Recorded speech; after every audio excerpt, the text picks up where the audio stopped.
Hi guys, thanks for joining me as we talk about the recent school shooting in Michigan and the details surrounding it. Let's get right on into this because this is something. On November 30th, an entire community had their lives turned upside down as this day marks yet another tragedy that has become common in our country. Before I get into what happened with the cases surrounding this incident, I'm going to point out that this is an ongoing situation, and the findings I present to you in this video are what has been reported in the media so far. If anything new happens with the case, I'll bring it to you in a later video if I remember. It was a normal school day for all involved when suddenly, things took a turn for the worse as shots were fired inside of Oxford High School in Michigan. By the end of this frightening ordeal, 4 students would be reported deceased, with 7 other students and a teacher being reported injured. None of them came to school that day knowing what their fate would be or how their day would be turned so quickly. Within minutes, the shooting was over as law enforcement arrived on the scene. The alleged shooter, a 15-year-old boy who I will not name, exited a bathroom at the school and opened fire on his peers and staff members with a pistol. This boy, who I will refer to as EC since he's a minor and everyone can easily learn what his name is without me, allegedly is responsible for what amounts to yet another school shooting that has parents, students, and bystanders wondering what to do to prevent this. In the days leading up to the shooting, EC and his family, like many others, were undoubtedly looking forward to Christmas. The holiday brings out the best and sometimes the worst in people all over the globe, as gift giving, family gatherings, and food are all part of the festivities. The father of EC, James, had purchased a 9mm Sig Sauer pistol for his son to be a Christmas present. Now, I want to point out that that's a little illegal to buy a gun for someone else, but I'm not a legal expert or a gun advocate or anything like that, so I don't know the particulars around why he did what he did or what have you. But anyway, the boy's mother, Jennifer, was aware of this and even posted it on her social media page. So once again, pointing out that's not quite legal, but they did it anyway. The gun was kept in the house, and so far I don't think it's been mentioned how the boy got access to the gun or where it was being stored within the home. At school, staff members had seen EC looking to purchase ammo on his phone, and he was, I'm sure, reprimanded for this with his parents being notified. His mother would later text her son that she was not mad at him for getting in trouble, rather, he shouldn't have gotten caught by his teacher. So I'm just gonna let that thought sit with y'all for a little bit. This was before the shooting took place on a different day, so looking back, things were already appearing as red flags to school staff.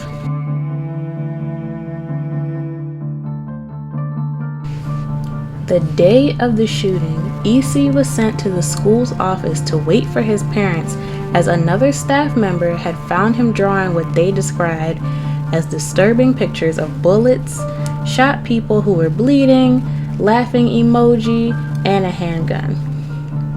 Now, accompanying the pictures was text that may have indicated the boy was a little troubled, or at the very least, should have raised some alarm bells for his teacher. The captions were saying things like the thoughts won't stop, life is useless, and others that were reasonably warranted someone talking to him about what was going on. These drawings were brought up by school counselors while the boys' parents were being notified to come to the school, with EC saying they were just from a video game he hoped to one day make.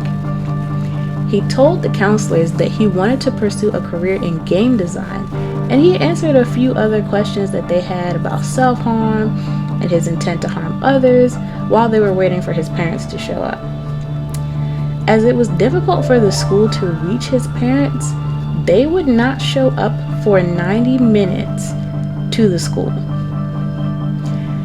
In this time, the staff would determine that EC was not a danger to himself or anyone else based on their discussions with him and later his parents. At no time did the parents mention the gun they had in the house or that they had bought the gun for their son, but they did confirm the boy's story to staff that he and his mother would often go to gun ranges together and enjoyed shooting sports as a hobby. Now, what the school did next has come under heavy, and I mean heavy fire from those in and out of the community, as this had made national headlines. The school decided that the boy was not a threat to himself or anyone else, but still wanted his parents to take him home. They also told his parents that they wanted them to take him to a professional for counseling outside of the school within 2 days, or they would call CPS. And if you don't know what CPS is, it stands for Child Protective Services. Ultimately, his parents refused to take him home, and they left the building, with staff assuming that they had gone back to work. Rather than sending him home by himself to what they thought would be an empty home, the school decided it would be better for him to return to class. As EC had no prior disciplinary incidents up to this point, the school felt their hands were tied with what to do about the boy, and he went back to class. This led up to the shooting, as only a few hours later, the sophomore was seen exiting a bathroom into the hallway and unloading on unsuspecting classmates and staff as they changed classes. EC was arrested at the school following the shooting and taken into custody by law enforcement. EC's mother, Jennifer, would text him soon after the shooting not to do it, as she probably feared her son was involved at this point. The father would end up having to call police and report that the gun was missing, and he believed his son was the shooter.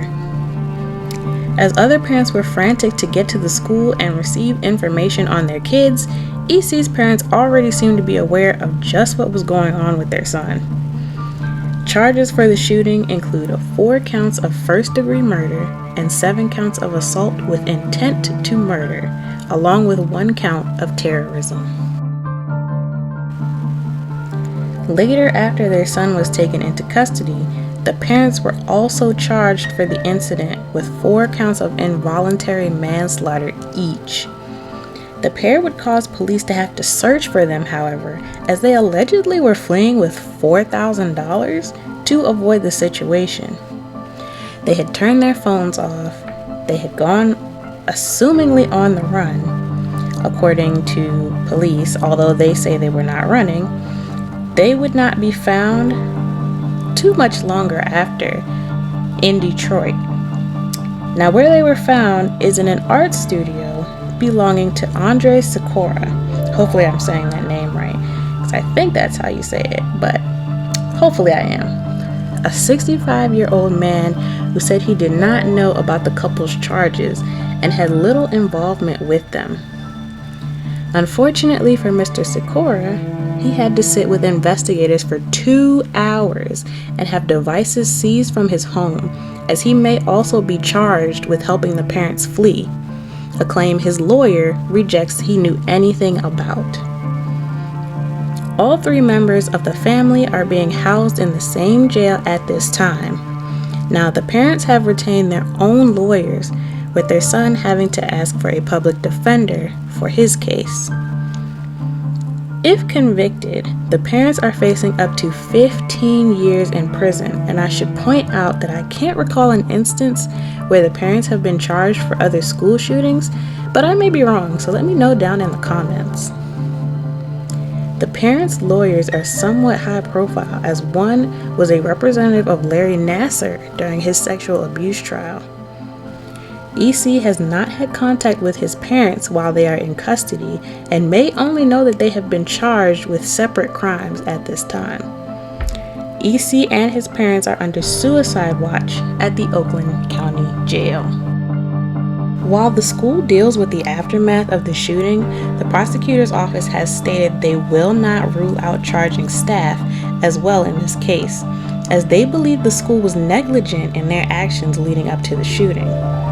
The school superintendent said in a letter to parents that staff conducted a professional and specific questioning of the boy and his parents and felt that he was not a threat at that time. They did not feel they had probable cause to search the boy's belongings for weapons and are asking for a third party to get involved to investigate what happened at the school that day. There was a separate incident that prompted school officials to send a letter to parents on November the 12th about rumors that something would happen at the school, but this is thought to be unrelated to the shooting. It seems everyone involved in this case has come under fire from members of the public, and as more information comes to light, it's really not looking good for anyone at this point. As more news about these cases makes its way into the headlines, I plan to keep you all posted in another video. With everything going on in the world today, it can be hard to communicate with others and feel connected. Whether it's your friends, family, or community, everyone needs someone to lean on. If you don't know where to turn, you can text HOME to 741-741. This service is free and someone is available to talk to you 24/7. You can also message on WhatsApp and Facebook. This line also operates in Canada, the UK, and Ireland, so I'm going to drop the link to their website in the description and in the cards. You can also volunteer at the website, so anyone and everyone watching this video, make sure you check this out, especially if you feel like you need to talk to someone, because everyone needs somebody.